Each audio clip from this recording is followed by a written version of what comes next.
Railway ते Shyam YouTube channel पर आप सभी लोगों का स्वागत है। लगातार मैं आप सभी लोगों के लिए रेलवे ग्रुप डी भर्ती परीक्षा 2025 को ध्यान में रखते हुए जो पीवाई के प्रश्नों की हमारी सीरीज चली, उस सीरीज में आज का अपना ये 53 नंबर का सेट हो जाता है। और आज का जो पेपर होने वाला है वो 2 सितंबर 2022 की तृतीय पाली का ये पेपर होने वाला है। तो आज के इस वीडियो को आपको शुरू से लेकर के एंड तक है फुल वॉच करते रहना है। वीडियो पसंद आए तो वीडियो को आप लाइक और चैनल को आप लोग सब्सक्राइब करना बिल्कुल ना भूलें। और कमेंट बॉक्स में आपको अपना स्कोर जरूर शेयर करना है कि आपने कितने प्रश्न सही किए। इस वीडियो में मैं आपको GK, GS, current affair, science के प्रश्न करा दूंगा। मैथ और रीजनिंग के प्रश्न में स्किप करता चल रहा हूँ, उसके लिए मैं एक अलग से क्लास लेकर के आने वाला हूँ। तो चलिएगा फिर शुरू करते हैं आज का अपना ये रेलवे ग्रुप डी सेट है। तो पहला प्रश्न आ जाता है कि 74वें संविधान संशोधन अधिनियम में ग्रामीण और शहरी क्षेत्रों के बीच संक्रमणकालीन क्षेत्र के लिए डॉट डॉट का प्रावधान है। तो किसका प्रावधान है ये आपको बताना है। पहले प्रश्न का राइट आंसर क्या हो जाएगा? तो इसके लिए जो प्रावधान हो जाता है वो नगर पंचायत का हो जाता है। पहले का पहला ऑप्शन देने वालों का करेक्ट आंसर हो जाएगा। चलिएगा, अगला प्रश्न आ जाता है। प्रश्न संख्या 2 है कि एक वस्तु को 20 सेंटीमीटर फोकस दूरी वाले उत्तल लेंस से 40 सेंटीमीटर की दूरी पर रखा गया है। निम्नलिखित विकल्पों में से कौन सा प्रतिबिंब की प्रकृति और तुलनात्मक आकार का क्रमशः सही वर्णन करता है? तो कौन करता है? प्रश्न संख्या 2 का राइट आंसर क्या हो जाएगा? 2 के चारों जो ऑप्शन होते हैं वो आपकी स्क्रीन पर शो हो रहे हैं। तो ये हो जाएगा वास्तविक, उल्टा और समान आकार का, यानी चौथा ऑप्शन देने वालों का 2 का राइट आंसर हो जाएगा। चलिएगा, अगला प्रश्न है। प्रश्न संख्या 4 आ जाता है आपके सामने कि जब बेकिंग सोडा को गर्म किया जाता है तो यह डॉट डॉट डॉट जल और कार्बन डाइऑक्साइड में परिवर्तित हो जाता है। तो ये किस में परिवर्तित हो जाता है? प्रश्न संख्या 4 का राइट आंसर आपको देना है कि 4 का राइट आंसर क्या हो जाएगा। 4 के चारों ऑप्शन आपकी स्क्रीन पर शो हो रहे हैं। तो यह सोडियम कार्बोनेट में परिवर्तन हो जाएगा। 4 का चौथा ऑप्शन देने वालों का राइट आंसर हो जाएगा। अगला प्रश्न प्रश्न संख्या आपके सामने 5 है कि एक तत्व एक्स क्लोरीन के साथ मिलकर एक यौगिक HCl बनाता है। तत्व एक्स को आवर्त सारणी में बाईं ओर रखा गया है। निम्नलिखित में से कौन सा कथन तत्व एक्स के लिए सही है? तो बताओ इनमें से कौन सा कथन सही हो जाएगा। प्रश्न संख्या 5 का राइट आंसर क्या हो जाएगा? 5 के चारों ऑप्शन है आपकी स्क्रीन पर सो रहा है। पहले इनमें से छांटिएगा 1 2 3 4 में से, रोमन गिनती वालों में से। तो इनमें से करेक्ट आंसर हो जाएंगे पहला कि इसमें एक संयोजी इलेक्ट्रॉन होता है, और तीसरा यह अधातु है और गैस है, यानी केवल 1 और 3। दूसरा ऑप्शन 5 का राइट आंसर हो जाएगा। चलिएगा, अगला प्रश्न है आपके सामने। अगला प्रश्न देखते हैं अगला प्रश्न कौन सा आता है। तो प्रश्न संख्या 8 आ जाता है कि भारत के उत्तरी मैदानों का वह भाग जिसमें प्राचीन जलोढ़ मौजूद है कहलाता है। तो ये क्या कहलाता है? प्रश्न संख्या 8 का राइट आंसर आपको देना है कि 8 का राइट आंसर क्या हो जाएगा। तो ये भांगर कहलाता है, यानी 8 का पहला ऑप्शन देने वालों का करेक्ट आंसर हो जाएगा। वीडियो पसंद आ रही होगी तो प्लीज़ वीडियो को अपने दोस्तों के पास ज़रूर शेयर कर दीजिएगा। अगला प्रश्न प्रश्न संख्या 9 आ जाता है कि हृदय की धड़कन का पता लगाने के लिए इन निम्न में से कौन सा यंत्र सहायक होता है? यानी इनमें से कौन से यंत्र की मदद से हृदय की धड़कन का पता लगाया जाता है? 9 नंबर प्रश्न का राइट आंसर क्या हो जाएगा? 9 के चारों ऑप्शन आपकी स्क्रीन पर हैं, ये शो हो रहे हैं। तो हृदय की धड़कन है ये स्टेथोस्कोप के द्वारा पता लगाई जाती है। 9 का पहला ऑप्शन देने वालों का राइट आंसर हो जाएगा। अगला प्रश्न आ जाता है प्रश्न संख्या आपके सामने 11 है कि लाल और पीली मिट्टी डॉट डॉट और डॉट डॉट के कुछ हिस्सों में आसानी से पाई जाती हैं। तो ये लाल और पीली मिट्टी कहाँ पर मिलती है? प्रश्न संख्या 11 का राइट आंसर आपको देना है कि 11 का राइट आंसर क्या हो जाएगा। 11 के चारों ऑप्शन आपकी स्क्रीन पर शो रहे हैं। तो लाल और पीली मिट्टी आसानी से उड़ीसा और छत्तीसगढ़ में मिल जाती हैं, यानी 11 का पहला ऑप्शन देने वालों का करेक्ट आंसर हो जाएगा।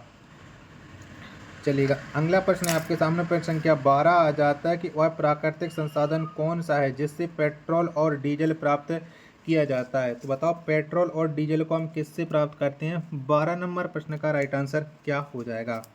तो पेट्रोल और डीजल ये पेट्रोलियम से प्राप्त किया जाता है। 12 का चौथा ऑप्शन देने वालों का राइट आंसर हो जाएगा। प्रश्न संख्या 13 आ जाता है आपके सामने कि डॉट डॉट चालक का प्रतिरोध कहलाता है। तो बताओ कौन कहलाता है चालक का प्रतिरोध। 13 नंबर प्रश्न का राइट आंसर क्या हो जाएगा। 13 के चारों ऑप्शन जो हैं वो आपकी स्क्रीन पर शो हो रहे हैं, तो फटाफट से बताइएगा। तो ये चौथा और पहला अनुपात है, चालक का प्रतिरोध कहलाता है। 13 का चौथा ऑप्शन देने वालों का राइट आंसर हो जाएगा। चलिएगा, अगला प्रश्न है प्रश्न संख्या 16 आ जाता है आपके सामने कि महिलाओं की सुरक्षा एवं रक्षा पर जागरूकता बढ़ाने के लिए 2022 में डॉट डॉट तक महिला दिवस सप्ताह मनाया गया है। तो कब तक मनाया गया है।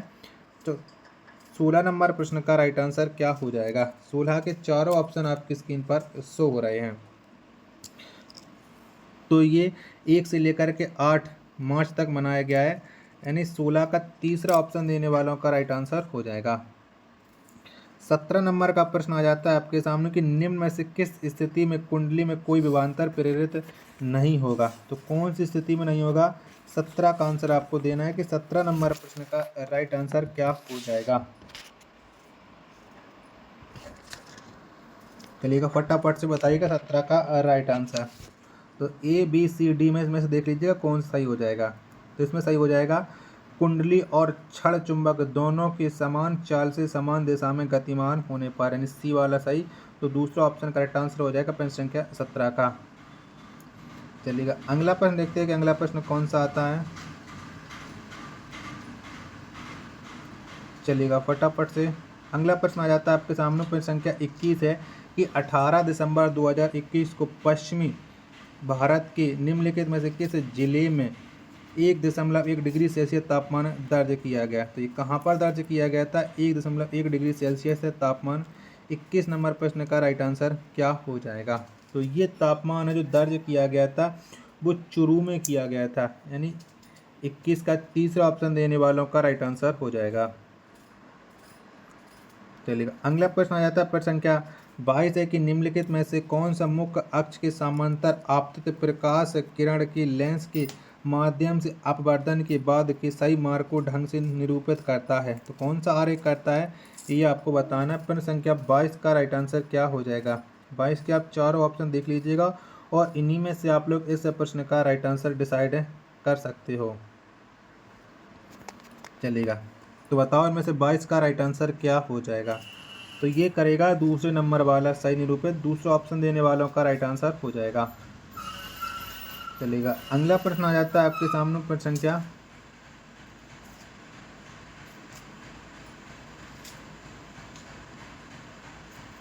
चलेगा, जब तक प्रश्न संख्या खोज रहा हूँ तब तक आप लोग वीडियो को लाइक और चैनल को आप लोग सब्सक्राइब कर लीजिएगा। तो प्रश्न संख्या 30 आ जाता है आपके सामने कि इनमें से किस अपशिष्ट को जीवाणुओं या अन्य मृत जीवियों के द्वारा विघटित नहीं किया जा सकता है। तो किसे विघटित नहीं किया जा सकता है। प्रश्न संख्या 30 का आंसर आपको देना है कि 30 का राइट आंसर क्या हो जाएगा। तो ये प्लास्टिक को नहीं किया जा सकता है। 30 का चौथा ऑप्शन देने वालों का राइट आंसर हो जाएगा। चलिएगा, अगला प्रश्न है आपके सामने प्रश्न संख्या 33 आ जाता है कि भारतीय रिजर्व बैंक की मुख्य भूमिका क्या है। तो बताओ इनमें से कौन सी हो जाएगी भारतीय रिजर्व बैंक की मुख्य भूमिका। 33 नंबर प्रश्न का राइट आंसर आपको देना है कि 33 का राइट आंसर क्या हो जाएगा। 33 के चारों ऑप्शन में आपको दिखा देता हूँ, जिसके बाद आप लोग इस प्रश्न का राइट आंसर डिसाइड कर सकते हो। तो भारतीय रिजर्व बैंक की जो मुख्य भूमिका है वो है यह भारत में वित्तीय क्षेत्र का समाकेत पर्यवेक्षण करता है, यानी पहला ऑप्शन देने वालों का राइट आंसर हो जाएगा 33 का।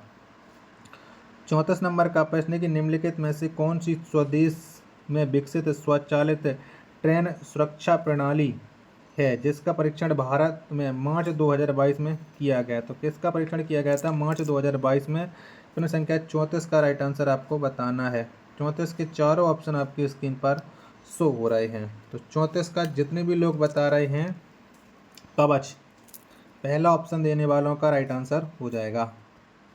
अगला प्रश्न आ जाता है आपके सामने प्रश्न संख्या 35 की निम्नलिखित को सम्मिलित कीजिएगा। तो 35 में आपको करना है मिलान। अब किसका किससे मिलान होगा ये आपको देखना है। तो चलेगा, मिलान करते हैं। 35 नंबर प्रश्न का राइट आंसर क्या हो जाएगा। तो C6H6 ये क्या है। तो ये है बेंजीन। एक का मिलान B के साथ है। H2C बराबर CH2 तो ये क्या है। तो ये एसीटोन, यानी ये एसीटोन नहीं, ये है एथिलीन। 2 का D के साथ। CH3 माइनस के CHO, तो ये है एसिटिल्डिहाइड C के साथ मिलान। CH3CO CH3, तो ये हो जाएगी आपकी एसीटोन E के साथ। और CH3 तो ये क्या हो जाएगा, ये हो जाएगा एथेन A के साथ मिलान। तो 5 का ये पहला विकल्प करेक्ट आंसर हो जाएगा 35 नंबर प्रश्न का। चलिएगा अगला प्रश्न, प्रश्न संख्या 37 आ जाता है कि राज्यसभा के संबंध में निम्नलिखित में से कौन सा कथन सही है। तो बताओ में से कौन सा कथन सही हो जाएगा। 37 नंबर प्रश्न का राइट आंसर आपको देना है। राज्यसभा के बारे में सही कथन, चारों ऑप्शन आप लोग है देख लीजिएगा। तो इसके बारे में जो सही कथन हो जाएगा कि प्रत्येक दूसरे वर्ष इसके 1/3 सदस्य सेवानिवृत्त हो जाते हैं, यानी दूसरा ऑप्शन देने वालों का राइट आंसर हो जाएगा। चलिएगा अगला प्रश्न आ जाता है आपके सामने, प्रश्न संख्या 38 है कि मार्च 2022 में विश्व स्वास्थ्य संगठन ने किस राज्य में global centre for traditional medicine स्थापित करने के लिए भारत के साथ एक समझौते पर हस्ताक्षर किए हैं। प्रश्न संख्या 38 का राइट आंसर क्या हो जाएगा। तो 38 का जितने भी लोग दे रहे हैं, ये जो हस्ताक्षर किए हैं वो हस्ताक्षर किए हैं गुजरात के साथ, यानी तीसरा ऑप्शन देने वालों का राइट आंसर हो जाएगा। अगला प्रश्न आ जाता है प्रश्न संख्या 39 कि वंशागति के नियमों का प्रतिपादन किसने किया। तो किसने दिए थे वंशागति के नियम। 39 नंबर प्रश्न का राइट आंसर क्या हो जाएगा। 39 के चारों ऑप्शन आपकी स्क्रीन पर शो रहा है, तो ये ग्रेगर मेंडल ने दिए थे। 39 का तीसरा ऑप्शन देने वालों का करेक्ट आंसर हो जाएगा। अगला प्रश्न आ जाता है आपके सामने, प्रश्न संख्या 41 है कि भारतीय संविधान की निम्नलिखित में से कौन सी विशेषता आयरलैंड के संविधान से ली गई है। बताओ कौन सी विशेषता ली गई है आयरलैंड से। 41 का आंसर आपको देना है। 41 के चारों ऑप्शन आपकी स्क्रीन पर शो हो रहा है। तो राज्य नीति के निर्देशक सिद्धांत, यानी राज्य की नीति निर्देशक सिद्धांत है वो आयरलैंड से लिए गए हैं। 41 का दूसरा ऑप्शन देने वालों का राइट आंसर हो जाएगा। अगला प्रश्न प्रश्न संख्या 42 आ जाता है कि 2200 वाट का एक इलेक्ट्रिक टोस्टर 220 वोल्ट पर संचालित होता है, इसकी कुंडली का प्रतिरोध डॉट डॉट होगा। तो इसका हम प्रतिरोध निकालेंगे, तो ये हमारा प्रतिरोध निकल कर के आ जाएगा 22 ओम। 42 का दूसरा ऑप्शन देने वालों पर करेक्ट आंसर हो जाएगा।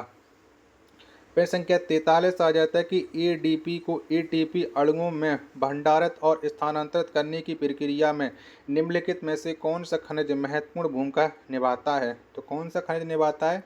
43 का आंसर आपको देना है। तो जो महत्वपूर्ण भूमिका निभाता है वो निभाता है फास्फोरस, यानी 43 का दूसरा ऑप्शन देने वालों का राइट आंसर हो जाएगा। चलिएगा अगला प्रश्न आ जाता है आपके सामने,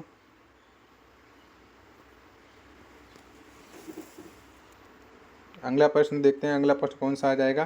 तो ये आ जाएगा 48 नंबर का कि जुलाई 2022 में भारत के उच्चतम न्यायालय ने भूल जाने के अधिकार को और अधिक शक्ति प्रदान करने का आदेश दिया, जिसे शीर्षस्थ न्यायालय द्वारा 2017 के एक ऐतिहासिक फैसले में निजता के अधिकार की एक पहलू के रूप में स्वीकार किया।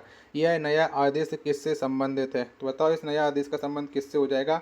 48 नंबर प्रश्न का राइट आंसर क्या हो जाएगा। तो इसका संबंध हो जाएगा सर्च इंजन और इंटरनेट से। 48 का चौथा ऑप्शन देने वालों का करेक्ट आंसर हो जाएगा। नेक्स्ट प्रश्न प्रश्न संख्या 49 आ जाता है कि पुरानी दिल्ली में लाल किले पर प्रधानमंत्री भारतीय राष्ट्रीय ध्वज को किस राष्ट्रीय त्यौहार पर फहराते हैं। तो कब फहराते हैं प्रधानमंत्री राष्ट्रीय ध्वज को। 49 का आंसर आपको देना है। तो ये स्वतंत्रता दिवस के अवसर पर फहराते हैं। 49 का दूसरा ऑप्शन देने वालों का करेक्ट आंसर हो जाएगा। चलिएगा अगला प्रश्न है आपके सामने,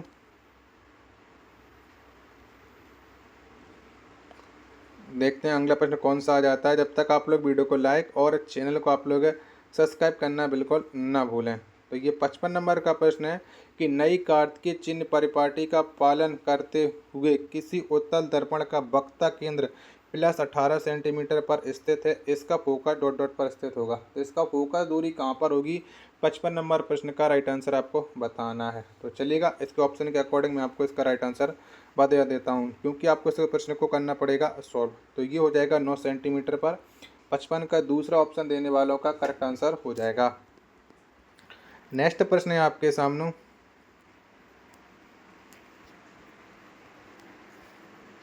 तो चलिएगा छोटा करके देख लेता हूँ कि नेक्स्ट प्रश्न 58, 59, 60 भी नहीं, 61 भी नहीं है, चलिएगा, ये 62 नंबर का आ जाता है। उस प्रक्रिया का नाम बताइए जिसके द्वारा प्रकाश संश्लेषण के विलेय उत्पादों को पादपों के अन्य भागों में पहुंचाया जाता है। तो बताओ वो प्रक्रिया कौन सी है। 62 नंबर प्रश्न का राइट आंसर क्या हो जाएगा। तो वो प्रक्रिया हो जाएगी स्थानांतरण की प्रक्रिया।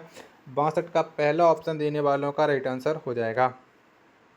प्रश्न संख्या 63 है कि इनमें से कौन सी अभिक्रिया विस्थापन अभिक्रिया का एक उदाहरण नहीं है। तो कौन नहीं है।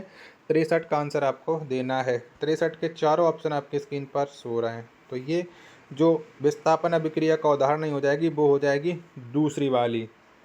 दूसरा ऑप्शन देने वालों का राइट आंसर हो जाएगा। चलिएगा, अगला प्रश्न है आपके सामने 66 नंबर का कि डॉट डॉट श्रृंखलन गुण को दर्शाता है। तो कौन श्रृंखलन गुण को दर्शाता है। 66 का राइट आंसर आपको बताना है। तो ये कार्बन दर्शाता है। 66 नंबर प्रश्न का तीसरा ऑप्शन देने वालों का राइट आंसर हो जाएगा। 67 नंबर का प्रश्न कि जुलाई 2019 में उस समय के सबसे बड़े NBFC MIF डॉट डॉट का इनसाइड बैंक के साथ विलय हो गया है। तो ये किसके साथ विलय हो गया है। 67 का आंसर आपको देना है। तो ये भारतीय फाइनेंशियल इंक्लूजन लिमिटेड का हो गया है। पहला ऑप्शन देने वालों का करेक्ट आंसर हो जाएगा 67 का। चलिएगा, अगला प्रश्न प्रश्न संख्या 68 आ जाता है आपके सामने कि दो कुंडलियां ए और बी इस प्रकार हैं कि ए एक कुंजी और एक धारा नियंत्रक के माध्यम से एक बैटरी से संयोजित है और बी एक गैल्वेनोमीटर से संयोजित है। इन्हें एक दूसरे के समांतर और एक दूसरे के निकट व्यवस्थित किया गया है। निम्न में से किस अवधि के दौरान बी में प्रेरित धाराएं नीचे वर्णित किए गए अनुसार होंगी। तो बताओ इस प्रश्न का राइट आंसर क्या हो जाएगा। प्रश्न संख्या 68 का ए और बी में से बताओ कौन सा हो जाएगा। तो ये हो जाएगा केवल बी वाला 50 से 60 सेकंड। ए में धारा नियत दर से घटती है। केवल बी ऑप्शन संख्या 4 68 का राइट आंसर हो जाएगा। चलिएगा, 69 नंबर 70 नंबर का प्रश्न आ जाता है कि 4 ओम प्रतिरोध प्राप्त करने के लिए 12 ओम के कितने प्रतिरोधकों के समांतर क्रम संयोजन किया जाना चाहिए। तो कितना किया जाना चाहिए। 70 का आंसर आपको बताना है। तो ये हो जाएंगे 3 प्रतिरोधक। क्या 3 प्रतिरोधक। 70 का तीसरा ऑप्शन देने वालों का राइट आंसर हो जाएगा। 71 नंबर का प्रश्न है कि हड्डी में निम्न में से किस प्रकार के ऊतकों का उदाहरण है। तो हड्डी कौन से ऊतकों का उदाहरण है। 71 का आंसर आपको देना है। तो हड्डी या संयोजी ऊतकों का उदाहरण हो जाती है। 71 का तीसरा ऑप्शन देने वालों का राइट आंसर हो जाएगा। चलिएगा, अगला प्रश्न देखते हैं कि अगला प्रश्न कौन सा आ जाएगा।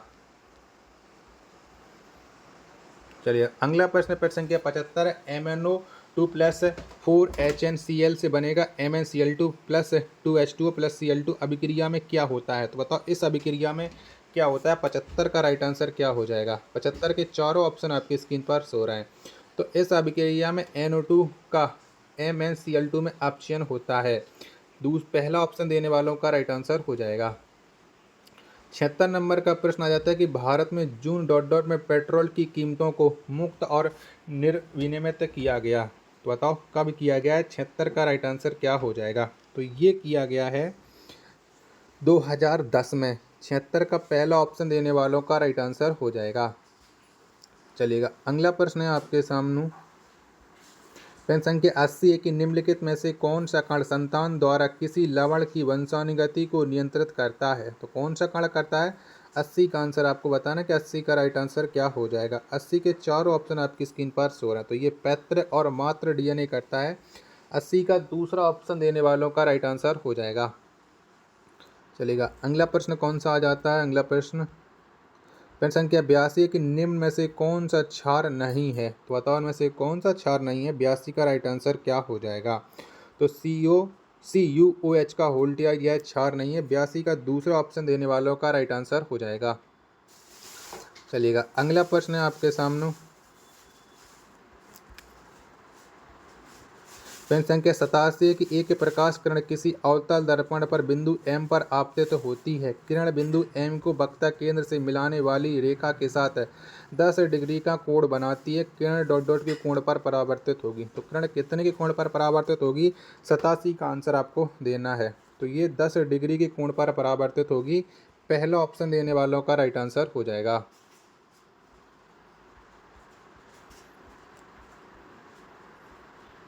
चलेगा अगला प्रश्न। प्रश्न संख्या 91 की जहाँ हवा के प्रवाह की दिशा अत्यधिक स्थिर हो उन क्षेत्रों में निर्मित अर्धचंद्राकार बालू के टीले क्या कहलाते हैं? तो बताओ ये बालू के टीले क्या कहलाते हैं? 91 नंबर प्रश्न का राइट आंसर क्या हो जाएगा? तो ये जो बालू के टीले हैं ये वर्कान कहलाते हैं। चौथा ऑप्शन देने वालों का राइट आंसर हो जाएगा। 92 नंबर का प्रश्न है कि निम्न में से कौन सी धातु नहीं है? तो बताओ इनमें से कौन धातु नहीं है? 92 का राइट आंसर क्या हो जाएगा? तो ऐसा ही ये नहीं हो जाती है। दूसरा ऑप्शन देने वालों का राइट आंसर हो जाएगा। 93 नंबर का प्रश्न है कि रॉलेट एक्ट पारित किए जाने के समय ब्रिटिश भारत का वायसराय कौन था? तो बताओ उसमें वायसराय कौन था जब रॉलेट एक्ट आया था? 93 नंबर प्रश्न का राइट आंसर क्या हो जाएगा? तो उस समय वायरस था, वायसराय, सॉरी वायरस नहीं, मतलब मैं बाहर से ही बोलता हूँ उन लोगों को, ये वायरस ही थे। तो ये था लॉर्ड चैम्सफोर्ड। 93 का दूसरा ऑप्शन देने वालों का राइट आंसर हो जाएगा। चलेगा अगला प्रश्न प्रश्न संख्या 95 है कि जुलाई 2022 तक प्राप्त जानकारी के अनुसार खेलो इंडिया कार्यक्रम की प्रतिभा खोज एवं विकास घटक के तहत प्रतिभाओं की पहचान करने के लिए देश को कितने क्षेत्रों में विभाजित किया गया? तो कितने क्षेत्रों में विभाजित किया गया? 95 का आंसर आपको देना है। तो ये 5 क्षेत्रों में विभाजित किया गया है। तीसरा ऑप्शन देने वालों का राइट आंसर हो जाएगा। 96 नंबर का प्रश्न है कि इनमें से कौन सी भाषा भारतीय संविधान की 8वीं अनुसूची में शामिल 22 भाषाओं में से एक शास्त्रीय भाषा है? तो बताओ कौन सी है? 96 नंबर प्रश्न का राइट आंसर क्या हो जाएगा? 96 के चारों ऑप्शन आपकी स्क्रीन पर सो रहा है। तो ये हो जाएगी संस्कृत शास्त्रीय भाषा। 96 का दूसरा ऑप्शन देने वालों का राइट आंसर हो जाएगा। चलेगा 98 नंबर का प्रश्न कि पैगंबर मोहम्मद के कथनों या दैनिक शिक्षाओं को उनकी मृत्यु के बाद उनके अनुयायियों द्वारा संकलित किया गया और उसे डॉट डॉट कहा गया। तो बताओ उसे क्या कहा गया? 98 का आंसर आपको देना है। तो उसे हदीस कहा गया। पहला ऑप्शन देने वालों का करेक्ट आंसर हो जाएगा। चलेगा अंतिम प्रश्न आ जाता है प्रश्न संख्या 100 कि इंडियन प्रीमियर लीग 2022 के 15वें संस्करण में भाग लेने के लिए कितनी टीमें निर्धारित की गई थी? तो कितनी टीमें निर्धारित की गई थी? तो इसमें 10 टीमें निर्धारित की गई थी। 100 का पहला ऑप्शन देने वालों का करेक्ट आंसर हो जाएगा। और IPL 2022 किसने जीता था ये भी आपको कमेंट बॉक्स में कमेंट करके बताना है। आशा और उम्मीद करता हूँ आपको ये वीडियो पसंद आई होगी। तो प्लीज़ इस वीडियो को लाइक और चैनल को आप लोग सब्सक्राइब करना बिल्कुल ना भूलें। मिलते हैं और नेक्स्ट वीडियो के साथ, तब तक के लिए धन्यवाद। जय हिंद, वंदे मातरम।